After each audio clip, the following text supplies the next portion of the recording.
Hello, everybody, and welcome back to another edition and a very special, I guess this would be a 250th America Celebration edition of the Hey, Are You Still There podcast. This is Mike. And Beth. And Beth, are you excited about the country turning 250? Very. No, I don't want to be mean, and I promise I don't mean this in a terrible way, but I've had so much going on in my life.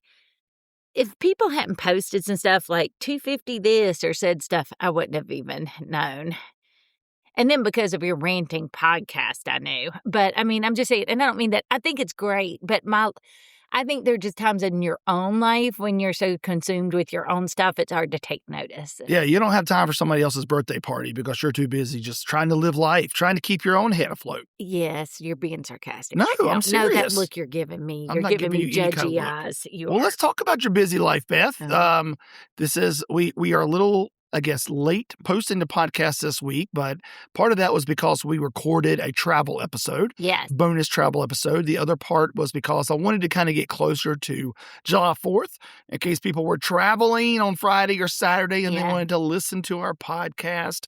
But I bet they are listeners. Yes, I'm sure you're all out there wanting to. And our international audience, you know. Who could carry less about Yes, the U.S. turning 250.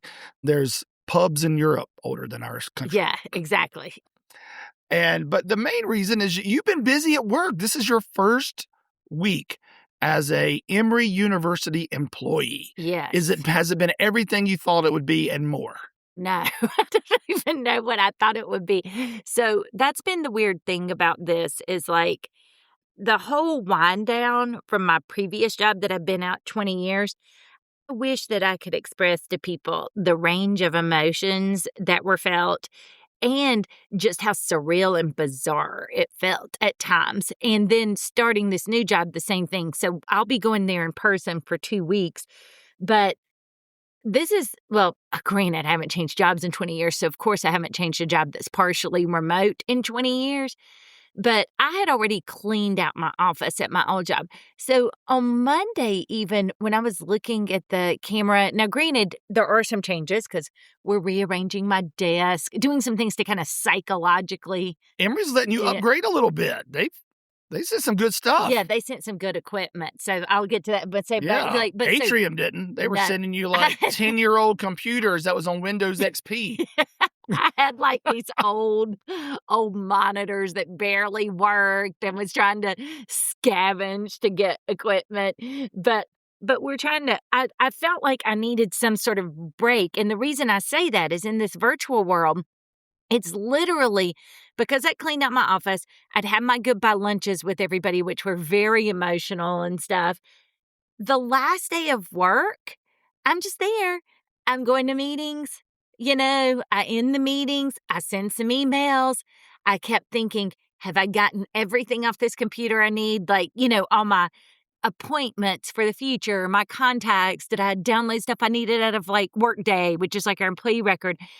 And then I just turn off the computer and I put that computer to the side because I'm going to have to meet with McLean, my boss, or Chris or Kristen or somebody, you know, to give them that computer. But then it was just like Monday when I got on, in some ways I was like, this is the exact same, you know, you haven't changed. You're not commuting to a different location. You haven't physically changed offices that you're redecorating. So I'm like, these are just different people on a screen. And I mean, now that's one piece of it. Now, of course, there's the aspect of meeting all the new people, figuring out how to do everything. And some of these things are going to sound so silly, but you have a new computer and they use Zoom a lot. We used Teams all the time. I'm not as familiar with Zoom, you know, so there's just little things you're trying to figure out, having to get all your new benefits, having to do all the onboarding training in addition to Title IX training and cybersecurity training and all this stuff. So all this stuff's flying at me. So that's not to say it's not overwhelming, but starting a job, at least when you're ending the other job and starting the job on remote weeks, is a very bizarre feeling because in some ways nothing changes. You're walking to the same desk. You're laptop may have changed, your equipment may be a little different, but everything else is the same. So it's just really a strange thing. Yeah, somebody asked me how your last day went, and I was like, I think it felt kind of anticlimactic, you know? Very much so. There was nothing that was like... But I think you're right. I think it's the old where you're not in office anymore. Yeah. Where before you envision this like idea of I'm carrying out a box that has memories in it, and people are giving me goodbye hugs, and I'm walking out to the car one last time, or the old television show where you turn and look over your shoulder and turn out the light, but you don't have that. Or I'd already had that. So I cleaned out my office, and unfortunately for me, the day I cleaned out my office, it was a Friday. No one was there anyway. And because I have to parking's a nightmare on the main campus and everything, and I'd always worked on the 10th floor of this building, and parking, I had to carry all my stuff. I had to get it in bags and boxes, and it's hot and I'm sweating. And so literally I just left stuff in the office. I was just like, I threw away a bunch of stuff I normally wouldn't have thrown away, which is good for me because I tend to be family sentimental photos. And keep things. No, but I tend to be sentimental and keep things. And then also just left some stuff there and was like, okay, the next person can have some of these decorations or little tidbits. But I did do that to a certain extent that you're saying. It was kind of bizarre because, and this is going to sound silly, but my office, I was always, except for one time right after COVID, we were in a different building called Piedmont Plaza. But prior to that, my office was always on 10th floor Janeway, always. But my office changed. Like I've had four different offices, I think, on 10th Janeway, because it used to be when I started there, North Carolina Baptist Hospital was on the right side of the hall and the School of Medicine was on the left side. So I was on the right side of the hall for a long time and the left side for the other. But one thing that was consistent, no matter where my office was the bathroom. And so for me, I remember just walking in that bathroom and being like, this is the last time I'll be in this bathroom. And I remember like going in the bathroom and seeing people and chit-chatting, going in the bathroom and crying, going in the bathroom. While y'all were on like two different stalls, you're just like talking back and forth? Yeah. Guys don't do that. Are you serious? Yeah. Oh my God. What? No, guys don't do that. Oh, girls do it all the time. Oh, yes. No. And sometimes you're having a deep conversation in the bathroom, so you have to look under the stalls to make sure no feet are there to hear your top secret conversation. I don't want to hear anymore. This is grossing me out. Why is it gross? You're not on your hands and knees looking. You just bend over and look, or you just check to see if anybody's in there. I would say most of the time a men's public restroom is as quiet as a library. Like no one talks. There's and then the guy who does talk, everyone's looking at him or looking straight ahead or looking like get this guy to shut up. No, this isn't just a me thing. Women are in there. They might reapply their makeup. You're washing your hands and you're chit chatting. You're asking how things are. You're running into somebody. And maybe it's the difference because guys don't have stalls, so it's a little weird if you feel we have stalls. Oh, do you? I don't know. Okay, sorry. I always just picture the urinals lined up. Well, there are urinals. Sometimes there's dividers. Sometimes there aren't. That's what I meant. There's stalls. Yeah. Well, anyway, but yeah, we talk. Some guys in there blowing it up. Now, you don't talk the whole time necessarily, and it depends on who you're in there with. It's not like the door opens and I'm like, hey, who is it? Let's talk. Let's be friends. I'm Beth. But what I'm saying is, like, we'd be in between meetings, so, like, I might be really rushed, and so I'd be like, okay, well, I'm going to step in the restroom, and so we'd be rushing and walking, and we'd just keep talking about whatever we're talking about, and then we'd come back out and go get coffee or whatever. You're making a face. This is totally derailing, but this is, I think, a normal girl thing. Maybe you can make this a poll. Like, do you talk to people in the bathroom? Or did you know women talk to people in the bathroom? But I say all that to say, also, my job, I had family stuff that would happen, life stuff that would happen, but also I had to work on some really tough stuff. Like when I was there, I had to advise some child abuse cases, end-of-life cases, all sorts of things that you advise on. So there were also times I would go in the bathroom stall just to like cry a little bit or compose myself. So see, I see that in the movies, and I just think that's embellished. That people did. No, I did for real. Like, where else are you going to do it? I guess I could sit in my office and do it, but like, that doesn't, no, So like, I would just. I've used a lot of public restrooms in my life. I have never seen one man in there crying. Well, hopefully people didn't see me in the bathroom crying. You're in the stall. Yeah. I don't.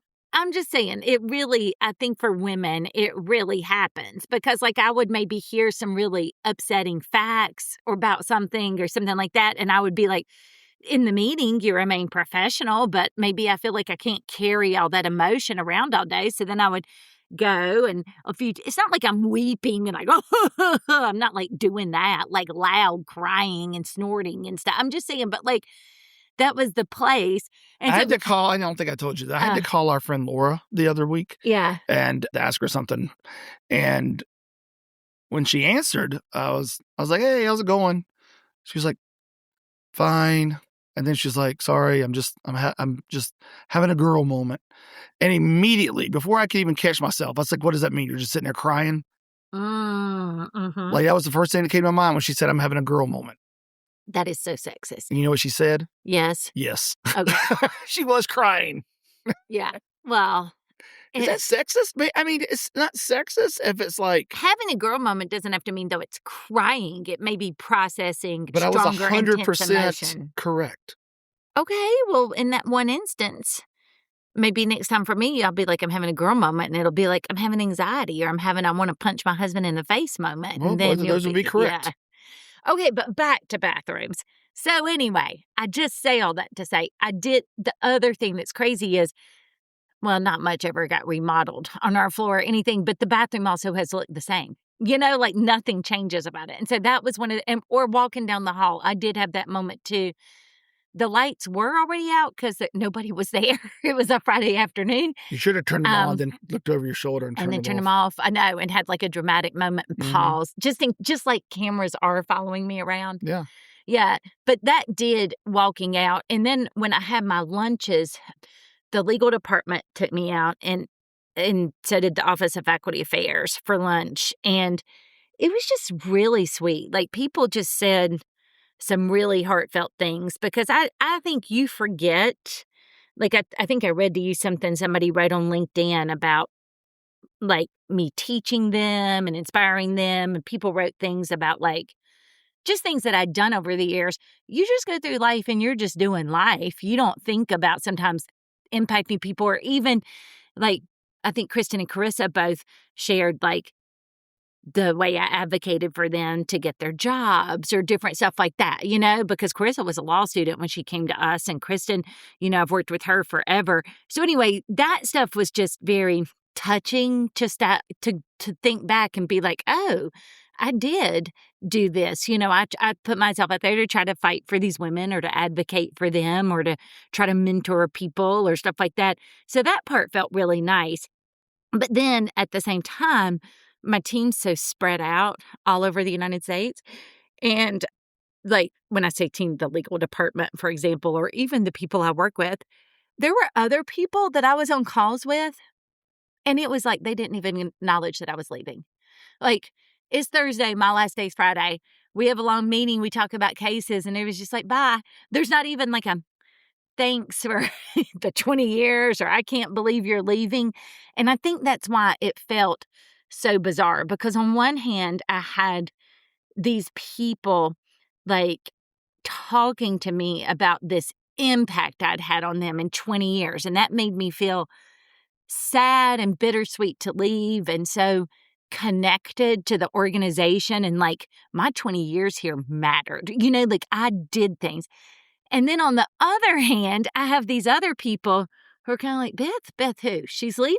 We didn't even know she was here, you know? And that made me feel irrelevant and as if nothing I had done mattered, you know? And as if everybody would just wake up Monday this week when I'm not there, and would just be like, oh, there was a Beth that worked here for 20 years. Isn't that something? You know, and so I think that's been part of my struggle. And that's because, too, as I think I might have acknowledged here, but as I talked to some people about this, the part that I'm mourning in the place that I worked for 20 years has been, I mean, I know people are like, how do you stay somewhere 20 years? I've worked for 4 different employers, essentially, in that 20 years, you know? And in some ways, there's been a lot of steady consistency, but in a lot of ways, there's been a lot of change and a lot of different bosses and a lot of different, like, personalities to the place and different sizes and different everything. And so I think that was what made me feel like a crazy person in some ways, because it was like I was on this like bouncing, if you could see, I'm doing my head back and forth, but like bouncing back and forth, on one hand, like loved, made an impact, on people and the place. And then on the other side, like, people don't even know who you are and don't even acknowledge that you're leaving. It just felt strange. Well, now you're Really out. strange. Yeah. Out of that environment into the new environment, full-time at Emory University. So the one bad thing that did happen, Kristen used to always tell me that she thinks I give off some, I haven't even told her this happened, but electromagnetic field or something that would cause things to break, because I'd be at the copier, the scanner. Everybody else would have used it and had no problem. And then I would do something and Kristen would be like, you just need to do this. And I'd be like, I did do that. And then she would come look and she'd be like, I don't know how you just like stand near something and break it, but you do. So my Zoom wasn't like connecting meetings with my calendar. So I got on the phone with IT. What night was that? Yeah. You were here Wednesday, maybe Tuesday, Wednesday. And he updated some software and was like, do you mind if I reboot? And I'm like, sure. Well, then when he went to reboot, it never came back on again. Like the computer just it's gone.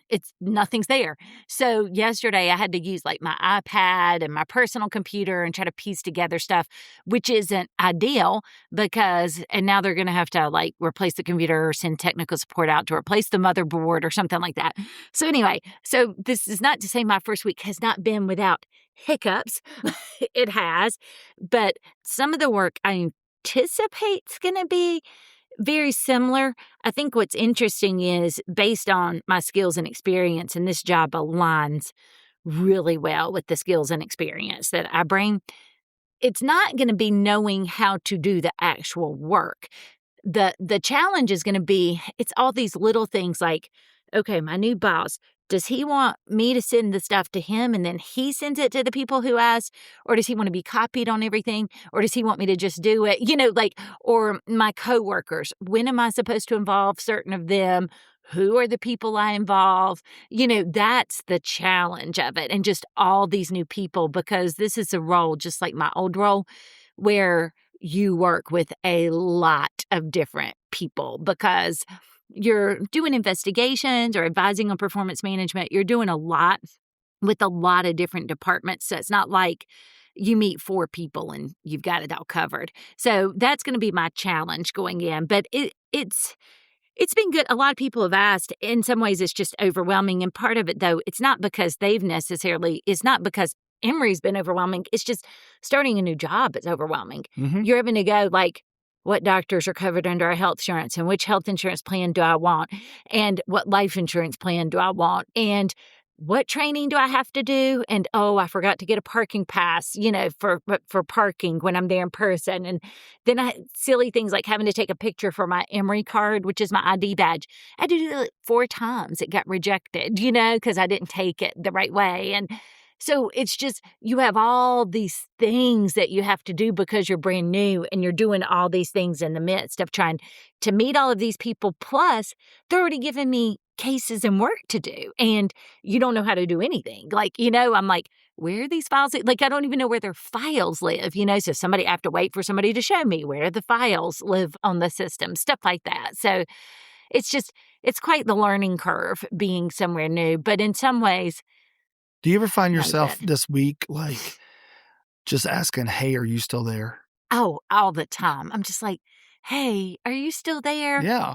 Yeah. That's what this show is. It's about life. We say it's about life at the intersection of marriage, family, careers, and ministry. Yeah. And you now are at a new intersection of careers that's affecting marriage. Yes. Family. It's impacting everything. Ministry, everything. Which is one of the things that's so hard about making those choices in your career, because oftentimes they don't just, I've said this before too, if I were single and didn't have anybody else, who knows what types of career decisions I would make. But when you're making career decisions that impact everybody, like I'm going to have to be traveling for this job, right. If careers was the only highway you were driving down, you could change lanes and nothing all the time. And the same thing with any of these. If you only had to worry about marriage or family or ministry or just one, maybe. But when you've got all 4, you're trying to check, kind of like you're saying with driving, you're having to check in front, behind, left side, right side. And once you've checked the left side, well, that might mean that it's been a while since you checked the right side, Yeah. So like you're always trying to go back and forth between them all. And this is a new metaphor I'm just thinking about for the first time out loud. So this is it. Sometimes career has to be in the front. It has to be the lead car. Yeah. And but then sometimes you change lanes and marriage takes priority. Yeah. And it's got to be the lead car. Yeah. So right now for me, ministry is the last car. Good thing I'm taking care of that for you. I know. It has been good. Staying connected. Yeah. Yeah, I think I'm enjoying. I told you last night I'm on this sabbatical, but I don't feel like I've rested once. So I need to do something where I start getting really rested. Yeah. Well, but part of that is because somebody asked me about it, and I said, well, every time I stop to slow down, Beth gives me something to do. And then when I question it, she says, well, you're on sabbatical. This is why you should have gone away somewhere. I know. I'm on sabbatical from ministry, but not you. Well, again, but this goes back to it. You're having a sabbatical from 1 out of the 4. You still have the other 3/4. You're still a parent, so you still have to do some of those parent things. Although I'm trying not to. Yeah, I know. I have to remind you all the time, like, okay, because like it was funny because there's a camp that Josh will be doing next week. And I kept asking you questions about the camp and you're like, I don't know, I'm on sabbatical. And I'm like, these are questions we should know as his parents, like making the distinction between. And I just point out that you should know. You call the people in charge. I was like, but you've been going But this is the kind of stuff you're like, Mike, find this out for me. Mike, do this for me.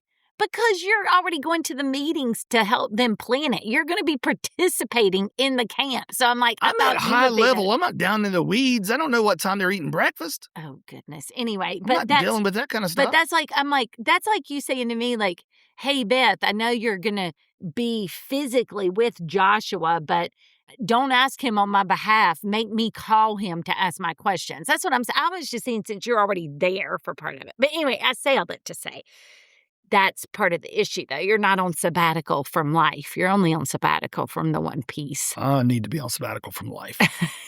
Good luck finding that. I will. Trust me. Yeah. I'm going to figure out how. You did get to go visit another church, though, which you thought was fun. That's been some of the stuff you're going to do is visit some other churches and stuff. Yes. So I did. I went to, I'm going to say, I think it's my first Black church that I'd ever visited. Well, you went a long time ago in Atlanta. In Atlanta, but even that was kind of and I'll tell this is a cool little side story. We did a youth mission trip in downtown Atlanta, inner city mission trip, and the organization we were with took us to Ebenezer Baptist that morning, which is where Martin Luther King Jr. went. And they came and they sat us on the front row. Well, actually, they sat us on the second and third rows of this one. And it's a huge church. Mm-hmm. And all these ladies came down. They were all dressed in white, white dresses, white hats. I mean, it was really cool. And they sat right in front of us. And then during the service at some point, they said, all right, now turn around and shake hands with the person around you. And this little old Black lady goes sitting right in front of me, turned around and shook my hand. And she said, thank you for coming. Who are you? And I was like, Mike Gianopulos. I'm a youth pastor. I brought my youth group here. And she's like, oh, that's great. And then she says, I'm Coretta Scott King. Yeah. It was Martin Luther King Jr.'s wife. Yeah. I shook hands with and sat behind in church.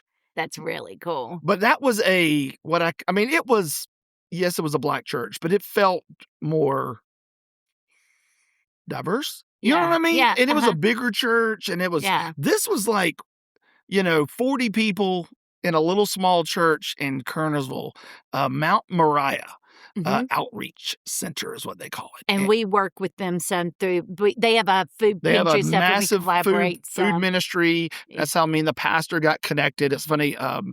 Bishop Fulton, I just call him Todd.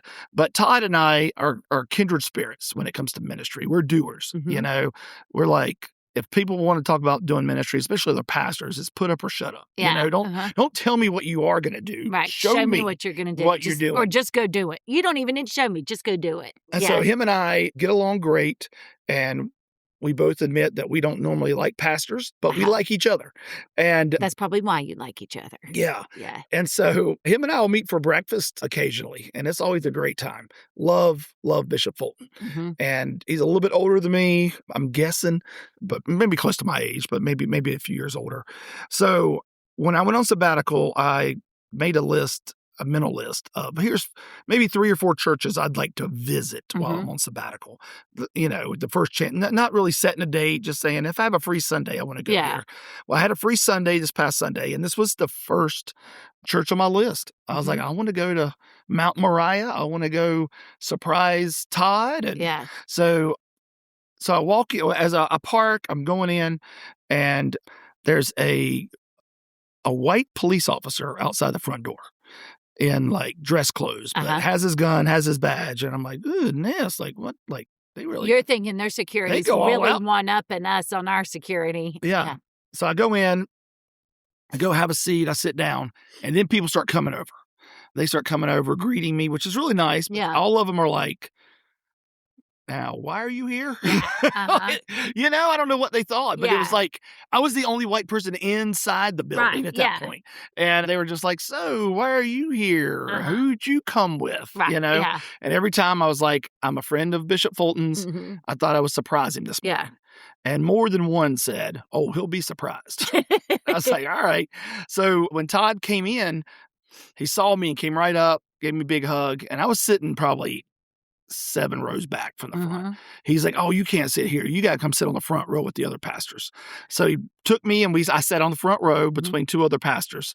And that's where I sat for a good chunk of the service. And the choir was already up there. And I mean, the choir was unbelievable. And they were singing and they started the service. And they had 2 different choir leaders, I would say, or congregational leaders get up and lead, one man, one woman. They would kind of alternate. I mean, they did some songs. Some of them I knew. Some of them I did not know.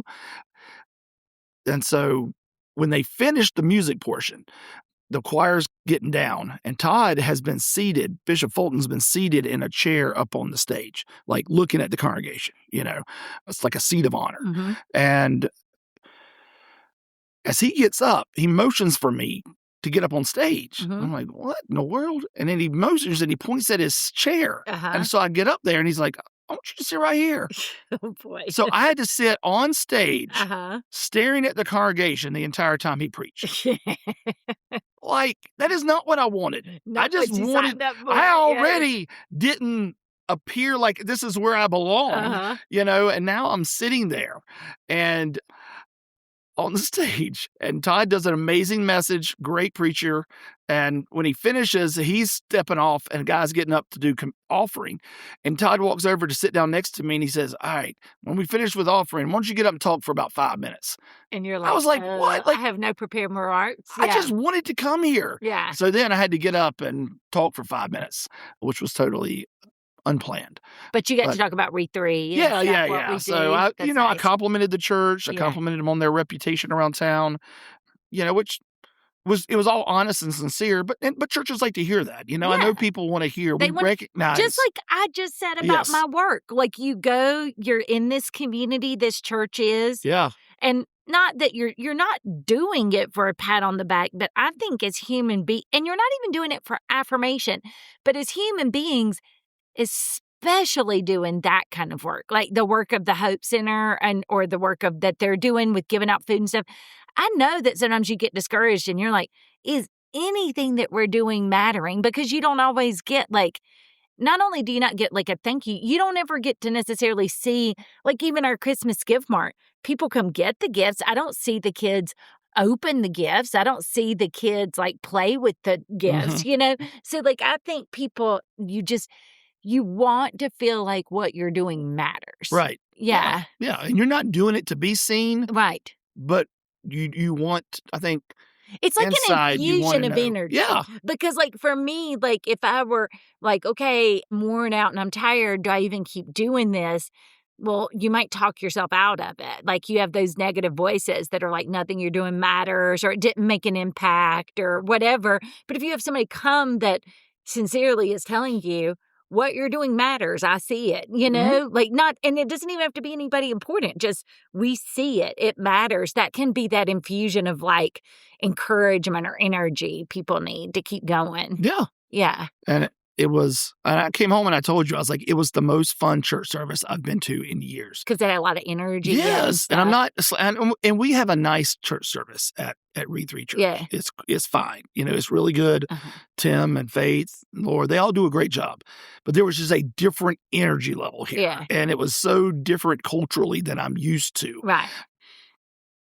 A couple things, and I'll wrap up this little part real quick. I don't think I told you this. I got an amen. I got a bunch of amens and clap and applause for which me. Which you usually don't get. Which I don't get. And I was like, I could get used to this. Yeah, Mike's going to be like, I like audience response, you know? Yeah.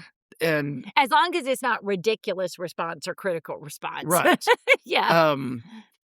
So when I got up, I'm pretty good on my feet. I mean, I can, you know, I think it's that improv class. It's that improv. Yeah. I could do crowd work as a comedy if I wanted to, if I didn't think so lowly of it. But now that I'm a snobby comedian. Of course you are. But I got up and the first thing I said, I mean, all this is coming to me as I'm up there. I got up there and I'm like, I said, here I thought I could just sit in the back corner and nobody would notice me. Everybody started laughing, right? Because obviously you stand out. I stand out a little bit. Yeah.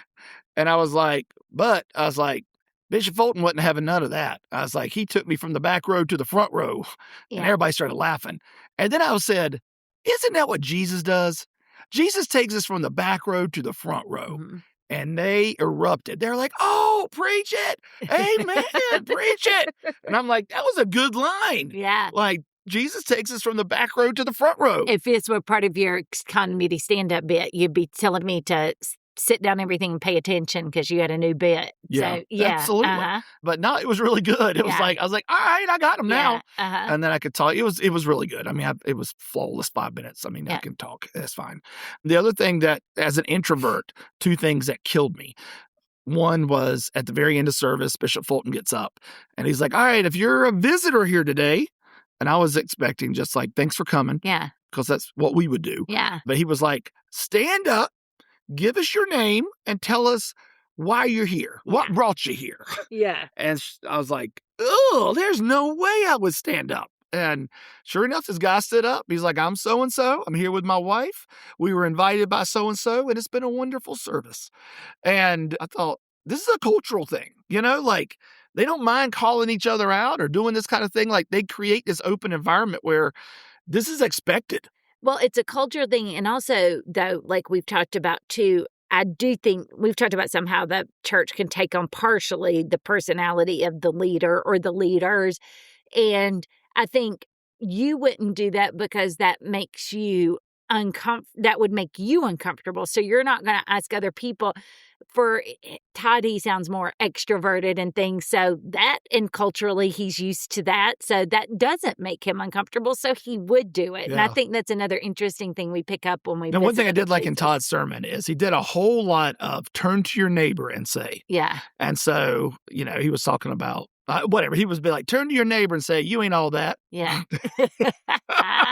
Everybody laugh. You ain't all that. But then later be like, all right, turn to your neighbor and say, God can use you. Yeah. Everybody turn, God can use you. Yeah. And so that was cool. And then the other part that I found as an introvert, it made me cringe, but it was beautiful. It was very nice, was the keyboardist, gentleman who was there playing keyboards, a great keyboard player.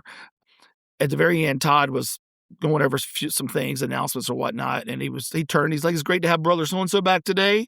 He's been out. He had a medical procedure. He's like, how'd everything go? You feeling all right? And the guy was like, yeah, man, I'm doing great. Praise God, you know, da-da-da. And Todd was like, tell everybody what you have. And he's like, I had a heart catheterization. He's like, all right. And he's like, now you been out of work? He's like, yeah. He was like, have you got FMLA? Has that been approved yet? And the guy said, no, I hadn't got it approved yet. Which I almost went and gave him your name. But like, call my wife. She can help you out with that. And then Todd said, well, let's do this. He was like, come down front.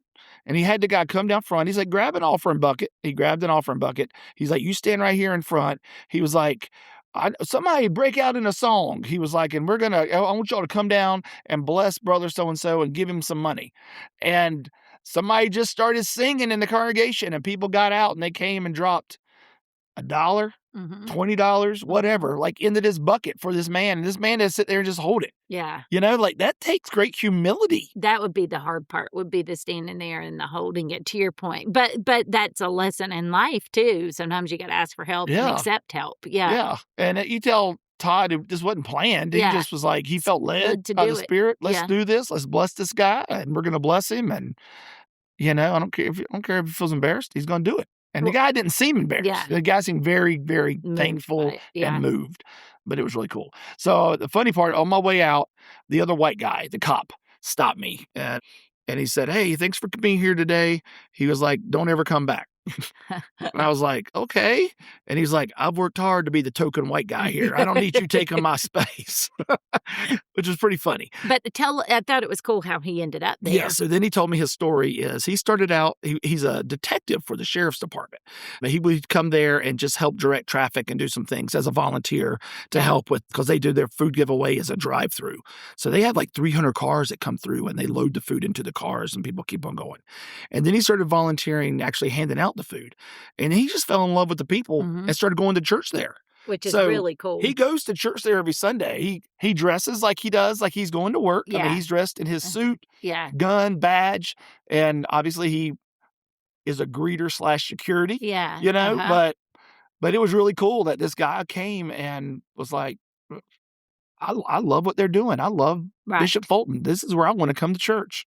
Which is another cool thing when you see that kind of stuff happen too, which we've talked about, like at the Hope Center and stuff. Like, we do all kinds of things as churches as, quote, outreach. I mean, not to be bad about outreach. You got to have outreach. You want to be in the community, but you have a lot of things and no one ever, like year after year, no one ever comes based on it. But it's always cool when you're just doing something organically. You normally do, and somebody sees it, likes it, and comes to your church. Yeah. And I didn't even tell you this. I was walking out and this younger girl walked out. I'm going to guess she's probably late 20s.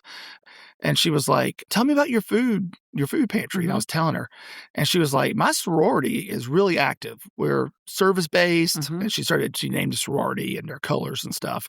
And she was like, "You ever let like groups like that come over and serve?" I was like, "Yeah, we've actually had some sororities come over and volunteer at the Hope Center." So she was like, she was like, "I'm going to look you up. I'll give you my number." And she was like, "I want to come do that." And she's like, "Y'all do mission." And she evidently, as I was talking, looked us up on her phone. Yeah. She's like, "I saw y'all do mission trips too." And I was like, yeah. And she's like, "Well, where y'all go?" And I was telling her. And she was like, "I don't know where she works, but wherever she works gives her a paid week off a year." What? To go do volunteer service. Sign me up for that. What's this job? I'm looking. I know, right?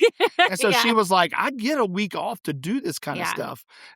Or she gets 40 hours. You can spread it out. That's the hardest thing, I think, for most people about the mission trips. Like, I've talked to people in America, you start off, you get 2 weeks of vacation.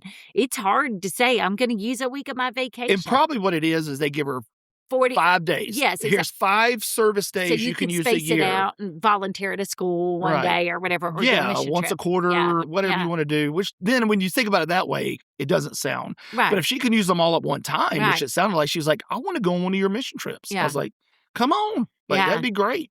So yeah, we don't know. We might have somebody there from Mount Moriah Outreach Center that wants to come. Yeah, which is really cool. Yeah, which is actually what we envisioned for Re3 originally, was not that it would be just mission and service trips. That's one of the things people ask me all the time. Can people not in your church go? And I'm like, yes. We had intended anybody for can this go on to our be. mission trips. Well, and because so many smaller churches like that, they excel and have strengths in so many things, but they won't have enough people with the knowledge or ability or time off or what have you to get enough people together to go on trips. And so we know that because we've been small and had that. And so we want to be that hub or whatever so people could come with us. If their church can't offer it, it's not like leave your church and come to our church. It's just come with us on this trip and serve. Yeah. Yeah. Yeah. So yeah, that was my big weekend experience. That was a lot of fun. Yeah. So I've had another experience this week that now I'm pulling you into.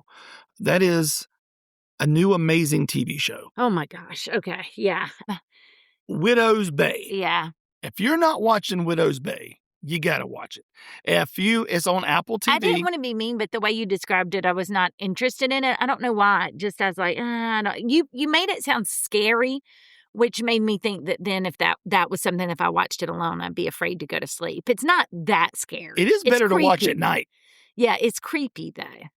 Yeah, it's suspenseful. It's a mystery. And it's a kind of a dark comedy. There's definitely there's some funny parts. stuff in it. Yeah, and it's got some really nice, neat characters, quirky characters. characters. Are great. There's not one unlikable character in the show. There really isn't. Yeah. So, it just came out in April, I think, and they released, I think, an episode a week. And so there's 10 episodes. And so it just finished a couple weeks ago. Mm-hmm. It is the hot new show. Everybody's talking about it. I drank the Kool-Aid and thought I would watch it. I don't know if I've technically ever binged a show. Mm-hmm. I binged this show. I watched all 10 episodes in 2 days. Which is crazy, because when you got up here and we started watching it, I said, what episode are you on? Expecting you to say like 4. And you're like, I've seen it all. I was like, what? And I'm enjoying it just as much the second time as I did the first. Because now I'm catching all this stuff that I didn't see before. I'm like, oh, they were giving these like breadcrumbs that if you knew, but you won't know. There's no way you would know. But now looking back, it's very Sixth Sense like, where you're like, oh, I should have saw that. But I'm glad it does that you've told me that in advance, because the one criticism I have about some of these shows that I've watched in the past, I love shows like that are a puzzle to be solved. Even like one of the OG was probably like Lost back in the day when we watched Lost. But by the end of that series, you got the impression that some of the stuff that was happening on that show, they didn't even know why it was happening. No, They're just like, just making it up as it what goes. could we have really weird happen and creepy and let's put it in? Mm-hmm. You know, like I want there to be, from the writer's perspective, a reason. The same thing, we were watching Yellow Jackets. Now, I don't know how it's going to end, but I'm hopeful that the things that we've seen are going to be explained and make sense, because we just read this book for my book club, and it was sort of like a mystery type solve it book. But I was talking about that too. Normally, I hate those books. And the reason is, I feel like they have all these people and you're like, oh, it could be this person, it could be that person, it could be this person. But they drop a lot of hints that are meant just to intentionally distract you. Red herrings. Yeah. Yeah. And I'm like, I know life has those things, so I'm not saying you don't have other things in there, but I like the shows that actually it's all driving towards a bigger purpose, the story is, so that if you did pay attention, you might be able to connect some of the dots and stuff, as opposed to somebody randomly like, let's just throw a bunch of weird stuff in there, and then at the end we'll surprise you with who did it. Or Going whatever. back and rewatching it with you, and now this is totally fresh because I just watched it like Sunday, Monday. Yeah. I don't know, something like that, right? Going back and rewatching it with you, there is not one wasted line. Every single thing that happens in this show happens for a reason. Mm-hmm. There's not any red herrings. Yeah. There's not any, like, at the end, you're not like, well, why in the world did this happen? Right. It is amazing. And so it's a darn near perfect show. It is so good. And you watched the first episode. I was like, what'd you think? And you're like, it's okay. Yeah.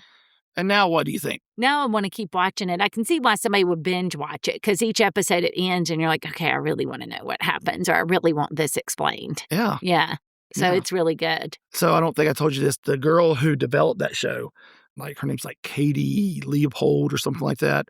She wrote this script 20 years ago. Mm-hmm.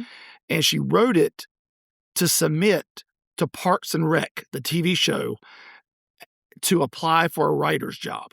They wanted her to submit give us something that you've written. She wrote this and gave it to them. This was her sample essay kind of thing. Like, here, look, I can write. Here's what I've written up. Here's in my, and they hired her on that. And she ended up being a writer for Parks and Rec and wrote like 30 some episodes of Parks and Rec. Oh, okay. And so now 20 years later, she's developed this into a television show. And that's why I said, when you were asking me, like, how do you describe it? I'm like, it's part Stephen King, part Stranger Things, part Parks and Rec. Yeah. Because the characters are very Parks and Rec-ish. Yeah. And she has kind of that darker humor. Yeah. And I saw somebody online post, I thought this was a good point, that good thing. They said, Widow's Bay is what Parks and Rec would have been if it was told through April Ludwig's eyes. Oh, yeah. Because she's so dark and just kind of like, like if you were looking at Parks and Rec through her eyes, this is what Widow's Bay would be. It's so good. Yeah, it So is good. good. I love it. It is good. Yeah. Love it. Speaking of online, as you know, the World Cup is going on right now. Yes. How much have you watched? None, but I've read a lot about different things. I've even read about the celebrations and who's won and everything. I mean, I shouldn't say none because I've been out, like I might be out to eat dinner or something and it's on one of the screens or something, so I'll glance up. I've not watched 1 second of it. Yeah. I can't stand soccer. And I find even though you played. I played it. I played more soccer in my life than I have any other sport. It's more fun to play than it is to watch. It is definitely more fun to play. I loved playing soccer. Mm-hmm. It was great. I gave my body to soccer, so to speak. I've had to have multiple knee surgeries because of soccer. But I just watching it, I'm just like, yeah, I just can't. And, you know, like FIFA, who puts on the World Cup, has always been corrupt. Like I feel like all the time there's like bribes taking place. And it just all, and I'm like, I don't even know if I can believe that these games aren't rigged in some way. You know, I believe the countries are going out and playing to win. Yeah. But I'm not convinced the referees aren't, you know, in some way being influenced by certain countries or whatever to like go a certain way, you know, win or loss. I don't know. I don't trust FIFA. That's one thing, but I just find soccer boring. And so I haven't watched it. What I've kept up with is some of the fringe stuff. Mm-hmm. Do you know the big controversy right now over Take Me Home Country Roads? No. You know that song, right? Yes. Everybody knows that song. John Denver. Yeah. So for whatever reason, the U.S. men's national team, World Cup team, chose that song to be their anthem. And so it's played and sung at every stadium now where the soccer team plays. Right. And so all these people online that don't particularly like that song or feel like it's old or feels like it doesn't represent our country are all screaming and crying about it. And like just... Is this urbanites or people who are like, oh, I wouldn't be Mountain Mama. Take me home. Yeah, no, whatever. Yeah. Now, on a side note, what's funny is like, this is a theory, and I'm 100% behind this theory. It's not even written about the state of West Virginia.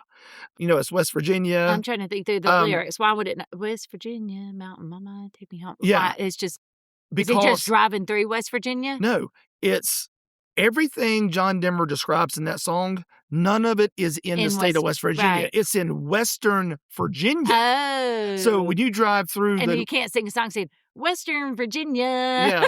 I mean, because he says Western Virginia. Blue Ridge Mountains. Yeah. He talks about Shenandoah rivers. Yeah. Like all of this stuff that is in Western Is that because Virginia. He didn't know geography, the person that wrote the song, or him if he wrote the song? I just think he was like, it's catchier West to say North Carolina, East North Carolina, like whatever, you know, East Coast, West Coast. I think he probably wrote it just, well, people will figure it out. I'm talking about Western Virginia. Yeah. But it's not. It's, you know, West Virginia, the state, is what everyone has assumed. And so, so I don't buy that theory. But so you don't buy that it was about Western No, Virginia? It's definitely about Western Virginia. Okay. It is not about the state of West Virginia. Okay. So then all these other urbanites and people are slamming it because they are just talking smack about West Virginia. 99.9% of them have never been to the state. Right. I personally think West Virginia is a beautiful state. Right. I love the state of West Virginia. We've done a few mission trips there. We've done mission trips. Now, is it impoverished in certain areas? Yes. Absolutely. Yes. Are these little coal mining towns just they're wastelands? Yes. It's really sad. It's very sad. But just looking at the state, the you can't drive and the through bridges. West Virginia, the rivers. I mean, all of it. Yeah, they got the newest national park is in West Virginia. You know, with the Golly Bridge and whatever. I mean, it's just gorgeous. Yeah, it's it just is really unbelievable. Pretty. Yeah, and so I actually put that on Threads. I said, I know West Virginia is the butt of a lot of jokes, but it's one of the most beautiful states east of the Mississippi. It is really pretty, and that comment has blown up. All these people in agreement. And a lot of people thanking me for saying that. Are you from West Virginia? And you're like, no. There was people like, thank you for saying that. I absolutely agree. And I've had a few chime in, like, Yeah, it's beautiful if you like the Klan. Yeah. I'm like, what is that like? Yeah. What does a Klan have to do with like the a mountain? geography? Exactly. Like everything doesn't have to be even too about like the people. We're not even talking about the people. We're talking about the geological, like Yes. the mountain ranges, the rivers, and part of it probably too is that so much of it's sort of unspoiled. Like it is very unspoiled. Because like we went and we did that mission trip to Huntington. Mm-hmm. That is and my friend Diane from college she works for the college there and is a librarian and has this cute little house there and rides her e-bike places. But they had the neatest little museum that I went to. Now, one thing that was fun, it had this massive rifle collection, but not like guns like, hey, we have guns. Rifles and things that had intricate art carved on the wood part, or I don't know. But Huntington was like a great little town. Huntington's an awesome It's town. a really neat, and home then, of the Thundering Herd from Huntington University. Yeah, we went to some other places in West Virginia that were very small, remote towns but Huntington's got the river and the bridge, and you can drive right over and be in Ohio. I think Charleston is a cool looking town. I think Charleston's kind of cool. Yeah, right on the river. It's got the big gold dome. I mean, it's a neat town too. But then those little places, like you said, those are the work camps that were always like, when we did our mission trips, the challenge ones, because a lot of times the schools wouldn't be as well funded where you stayed. And so they might not be in as good a shape. There weren't like a lot of restaurants. I never forget one of the towns we went to. It was like there was a Shoney's and like a Hardee's attached to a gas station or something. There were no restaurants. Not much. And these were the towns too that if you ever had to worry about your car getting stuck in somebody's drive, because you're driving up these like narrow, massive sides of mountains to houses, but then with these beautiful views and stuff. And so, yeah. I mean, it's essentially 3 cities, and you got Huntington, obviously, you have Charleston, and you have Morganton. Yeah, I was going to say, the university. Yeah. Those are the 3 big cities in West Virginia. Everything else is a little small, tiny little bitty country towns, yeah. So anyway, I think West Virginia is a gorgeous state. Yeah. I love West Virginia. And so I wanted to defend West Virginia, all these people talking smack about it, who's never even been. I was going to say, I wonder how many of these people have even been to West Virginia to see it. Yeah. So, yeah. So, all right, we're going to wrap up with this, Beth. I thought this would be fun. I'm going to give you some facts about, since we kicked off the show talking about this is our country's the United States 250th anniversary is coming up tomorrow. We're recording this on July the 3rd. Happy anniversary to Shirley and Tommy May. Yes, it's my parents' anniversary. I want to point out, if Shirley's listening, I said it first, not Beth. I gave you almost an hour to wish your parents happy anniversary, and you did. Okay. And so there you go. You dived right into the content. This is why they like me more. Okay. A couple things I have read about. I'm going to read these to you, and you just tell me what your initial thoughts are. The first 4th of July celebration, which would have been what year would have been the first celebration? It wouldn't have been 74. Like, would it not have been 74? 76. I mean, 76. Sorry. I was thinking 74. The first celebration would have been 77. Oh, because it would have been the year after. Yeah. 77. Yeah. Okay. Mm-hmm. So the first 4th of July celebration happened 1777 while the Revolutionary War was still being fought.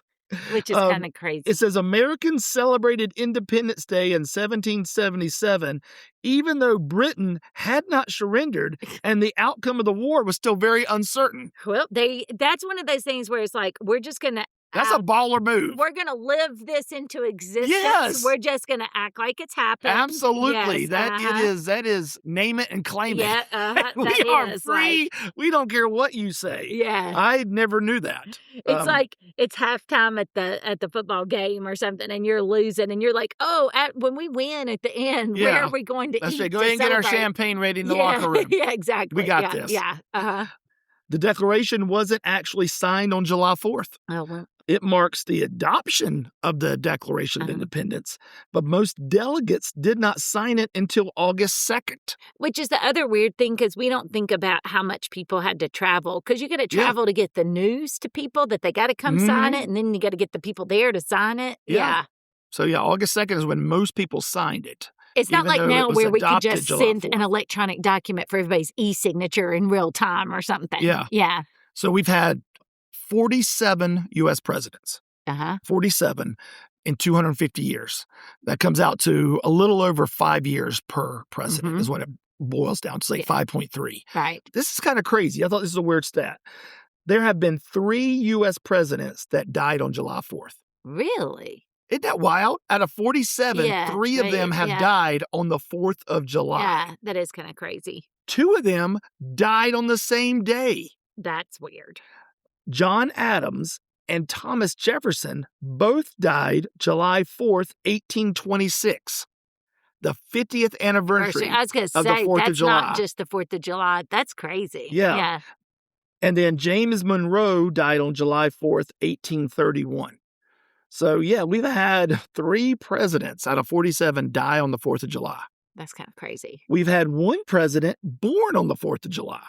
Oh, I would have put that in my thing when I'm like campaigning. Like, I am meant to be your president. He probably did. Born on the nation's. It was Calvin Coolidge. Okay. I don't know anything about him, but he's got a great name. He does have a cool name. I don't know a thing about the him. Calvin and the Coolidge. Yes. Calvin and Hobbes, Calvin Coolidge. Yeah. It's great. He's cool. He was born on July 4th, 1872, making him the only U.S. president born on Independence Day. Nice. So, yeah. What is the oldest city in the U.S.? Isn't it one of those Virginia towns? No. It's not? No. Oh. We've never been here, even though we've talked about wanting to go a lot. Oh. Give me a hint. It's in Florida. St. Augustine? St. Augustine. Yeah. So St. Augustine is the oldest I wouldn't have known that ever. continuously inhabited European-founded city in the U.S. Okay, the continuously inhabited, because I feel like other places probably like that were settled in Eastern, in Virginia, North Carolina. Yeah. It was founded in 1565. Oh. It predates the Declaration of Independence by 211 years. That's kind of mind-blowing. That's nuts. Yeah, that is nuts. Yeah. When America celebrates our 250th birthday tomorrow, St. Augustine will be 461 years old. That's crazy. Oldest city.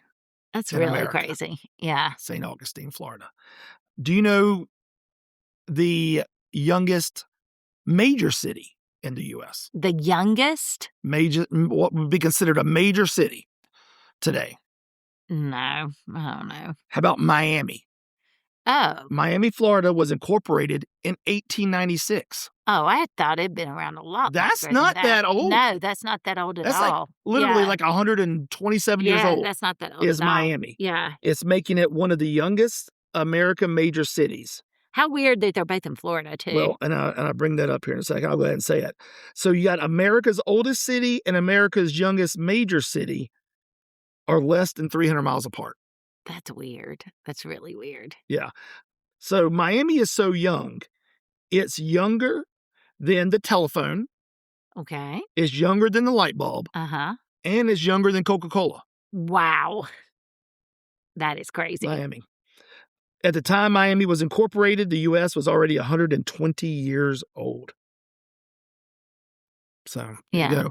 And this puts how young America really is in perspective, this part right here. When the United States turns 250 tomorrow, more than 90% of its history has occurred after the invention of the steam locomotive. It's just crazy, isn't it? You know, like to think 90% of our history came after the train. Yeah. Which is nuts. Because we're just the babies of the world. About 70% of our history came after the telephone. Wow. About 50% after commercial air travel. And less than 15% after the internet became publicly available. It's crazy. Isn't that nuts? I think the air travel may be even crazier. I think it could be too. Half our country is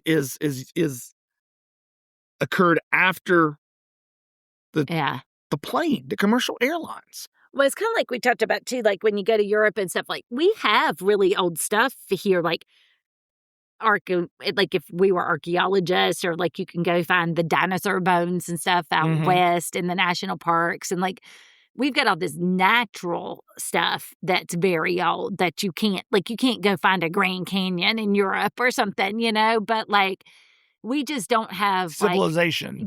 We just don't have the We buildings don't and hold things a that candle. that were preserved and stuff. And so that's one of the things that's just hard to get your brain around. Like you're thinking about, like, because I went to Salem College, which is the oldest institution educating women and girls or something in the United States. I think that's because like there are all these distinctions when you say been around.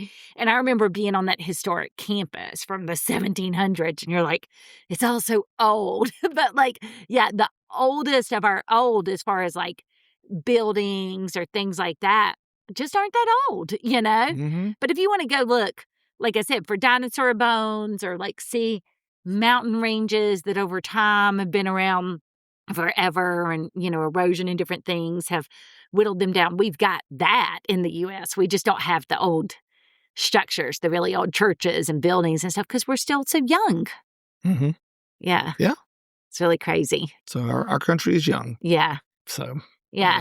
But it has been cool. That's the last thing I will say about the soccer stuff. I think we've referenced this before, but it's been neat to see what people appreciate or what they find surprising about us, because I think that's one of the fun things about traveling is like, no matter where I go, the things that I find surprising about other places, it's neat to see what they find surprising about us, like ranch dressing and how big things are and stuff, which some of that I knew just from people that come, knowing people from other countries that come and they're like this Walmart concept, all these countries that go to markets and get fresh food or get small things that you can carry, they're stunned by these massive like warehouse clubs or big stores and stuff we have.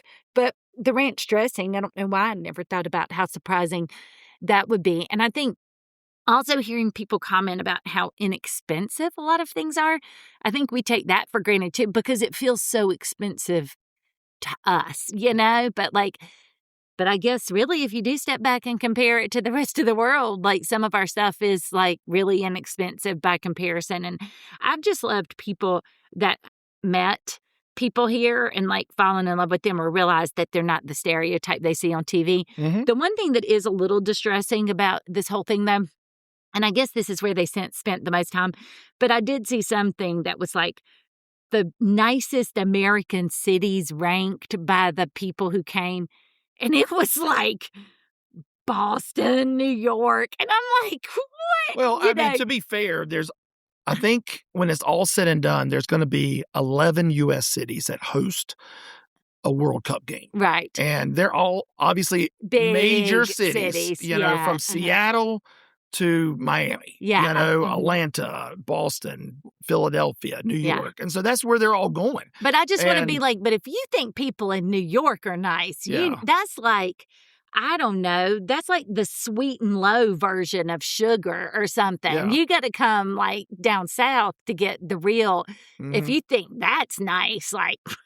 Yeah. That's nothing compared to what you'd see in some of these other parts of the country. Yeah. Now, the German national team, which they've already been defeated. Yes, they stayed at Wake Forest for training. I saw the title. I didn't read it. Are you talking about the guy that talked about how mind-numbingly boring Winston-Salem was? Yeah, he said Winston was pretty boring. And they weren't impressed by Graylin. Now, I do have to say, because I think they stayed, did they stay, they visited, I don't know. But anyway... Because Graylin, for those listening who don't know, it's like this older castle-like hotel or whatever. I can see why, though, it's really cool for us who doesn't have that. But if you're in Germany and you have real castles that are like 5 times as old as Graylin, maybe you're not super impressed by that. I think it would depend on what you're looking for. And it makes me wonder what on earth this German team was going out doing, though, in Winston, too, you know? Yeah. So a lot of people were commenting, though, well, you were bored because y'all had it locked down, like nobody could see what you were doing. I mean, was it like that in all the places or just at Wake? Yeah. Okay, I didn't know if it was just Wake in Germany. I mean, they have to stay super guarded and focused and whatnot. Yeah. So it's not like they're going out and hanging out at night eating pizza or Mexican food at Alma's or downtown or something. Yeah. Like they're not doing all that. They're or eating at Moselle's. They're like kind of enclosed and only seating they have their parts. own chefs. I mean, this is their biggest tournament of their life. Right. They need to stay focused, stay prepared. Yeah. Did you read the article to know what he said was so boring or anything? I didn't read all of it. I started reading it, and I'm just like, oh, okay, this guy. Yeah.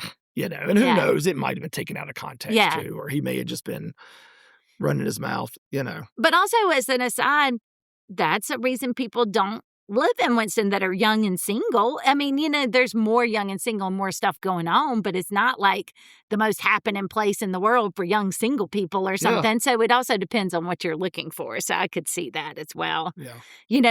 It's just like for us when we're looking at travel stuff, like I was reading something the other day and, I do all this travel hacking and somebody's like, what's your favorite places you've been on points? You like using your points. And of course, people are saying things like Bali or the Maldives or, all these like islands or Hawaii or something.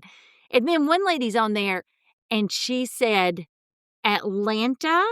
And I'm trying to remember what other, but I just got so stunned by that because one of the things I've talked about, sorry, Atlanta, but I find it to be a city that doesn't have a ton of personality, in that it's, I don't know. And it's not like it's on the water or something. I don't know. It's a cool city, I guess, but it feels kind of like any big city USA, and I'll say the same thing. I don't feel like, sorry, everybody, but I don't feel like Charlotte or Raleigh even. Neither one of them have like this great, personality or something as cities. Especially Charlotte and Atlanta.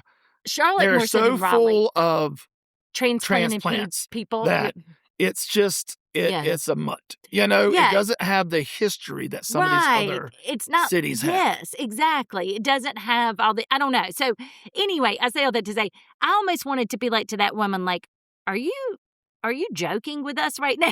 I wanted to be like, would you please enlighten me as to why this would have been? But I say all that to say, oh, I know. She had said, I think she said like Mexico City, Atlanta or something. Well, you can tell by those comments, the more I thought about it, this is somebody who likes probably big city, nightlife, things that when we travel, we are not looking for at all. And so I think that's the other thing people have to take with a grain of salt on some of this, Well, yeah, if you're wanting to party or have things all night or something, some of these cities are not going to be appealing. That's but why they're you and I need to get down to St. places. Augustine. That's right. We got to make a plan. We got to get down there. Yeah, we have to see it. So we can be like, we have been to the oldest city. Yeah. Speaking of old, I thought about this. We'll cut out on this. I'm going to try to make you feel old. Thanks. You've been alive for 20% of America's entire existence. Thank you for that. 20% is a nice chunk. Yes, thank you for saying that. That makes me feel old. Thank you. Really? 20% of our country's existence you've lived through. Oh, my gosh. Okay. Yeah, thanks. There you go. Yeah. How you feel? Feel good? Old. Yeah, you should feel old. Mm-hmm. As if I didn't feel old already. But yeah. Well, hey, happy July 4th. Yes. Happy birthday, America. Mm-hmm. Yes. It's a big one. It's a big birthday. Are we gonna get a cake and put 250 candles on it? We'll try. Yeah, that'd be cool. Yeah. Let's just get the 250 and put that on there. The number of candles. Yeah. Yeah, I don't know what we're gonna do for the 4th, but we'll see. Well, if it weren't 1,000 degrees everywhere, it might make this 4th. There's, at least where we are in the South, it's extraordinarily hot with heat advisories and drought. So drought, heat index is over 100. Which I've even read some of the cities are deciding not to do fireworks because of that. Which I get. They may do drones or something like that because it's just so dry. You don't need that risk. But yeah. So it kind of impacts because I feel like a lot of the activities around the 4th would be like people going out on a boat on the lake or people tubing down the river or people doing, swimming or what have you. But those things are harder, or doing other outdoor activities. And it's always hot in July in North Carolina, but not this hot. Not this hot. No. I can't sit outside on the porch at 11 a.m. hot. Yeah, when you sit on a shaded porch at 11 a.m. and you're sweating. It's not a good thing. Yeah, it's hot. Yeah. Even Cam, our doggy, my sweet doggy, he's like, you throw the ball twice and he's like, all right, I'm done. He's like panting and because it's just so hot. I saw on Threads, somebody said 2026, they said, they're talking about the World Cup. Mm-hmm. Like that was the reference kind of, but it said Germany lost, Japan lost, Italy didn't show up, and Europe doesn't have air conditioning. It's like 1945 all over again. I thought that was a pretty good line. It is, yeah. I like that. That's funny. Mm-hmm. Oh, one random thing. You haven't updated lately.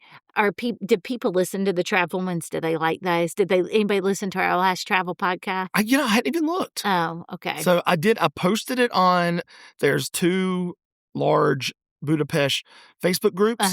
And they always say, don't post things that are like advertising, self-promotion. Yeah. So, I was like, look, my wife and I just got back. We do a podcast. And I said, we make no money on this podcast. We lose money. We technically lose money. Technically, we lose money. I'm like, this is just a labor of love. Yeah. And I posted it, and it's got a lot of like hearts and people saying thank you. I'm going to check it out. I'm planning on going on their Facebook pages.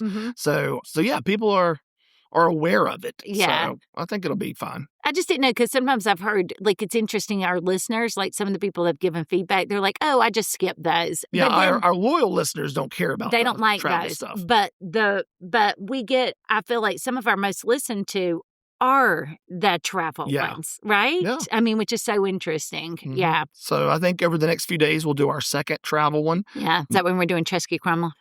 Or are we going to do side trips? Yeah. Czech Republic. We'll do that one. Okay. Yeah. So, but yeah, I think this, I have to look. I think this right here is, we're getting close to 100, Beth.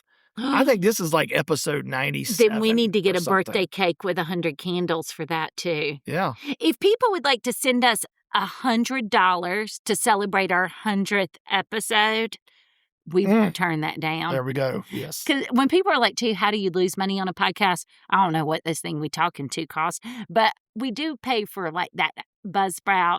Yeah, we pay for a monthly fee to get it out there. Yeah. I don't remember. It's like $20 or something. Yeah, it's like $25 a month or something. $25 So if a company wants to sponsor our $25 a month, we'll do an advertisement and for part you. of that's on me. I got everything written up, ready to send out to businesses. I just haven't done it Well, yet. you're on sabbatical, Mike. I wouldn't want to add to your quote to-do list. Well, I've got to finish my book sabbatical. at some point. I thought I would have it done by now. Yeah. I got to do that. I've just been busy writing comedy stuff. I know. So, as an aside, that's the one comment I wanted to make. So you used to, Josh and I were talking about this, you used to be like, hey, I need to talk to you about something, or make sure you're focused, because sometimes in our family, we're all distracted and not focused. I always think you're going to tell me something really interesting, some interesting tidbit, or you've got some family information, or you've got something really deep to share with me. All the time now, it's like, are you listening? Now I need your full attention. Okay, I've written this new bit for my comedy. That is all you ever get that focused on and talk about. It's crazy. It's like your obsession. You're just looking at me really weird. But anyway, you act like I've done this once. You've done it multiple times. I don't think I have. No, you have. You've been like, I need your full attention while I read this to you. I think you're making this up. No, I'm not. I'm definitely. I've asked you like one time, like the other day. I was just like, hey, I had a bit that I did for the first time this past weekend about getting older. Yeah. And it went really well. And I added some more stuff to it. And I just said, hey, what do you think about adding this? And you were like, that's good. That's solid. It was good. Yeah. But that's it. Fine. I'll stop asking you. You did have your big thing. Did you ever talk about it at where you sold out the whole baseball stadium in Winston? No. We ran long. I gave that spot to you when you talked about moving on to a new job. Sorry. Okay. Yeah. So, well, if we count Captain America that was playing in the baseball stadium as well as the ring we were in, it might have been sold out. Good times. All right. But you will be, we had a few friends reach out. Not this Friday, next Friday.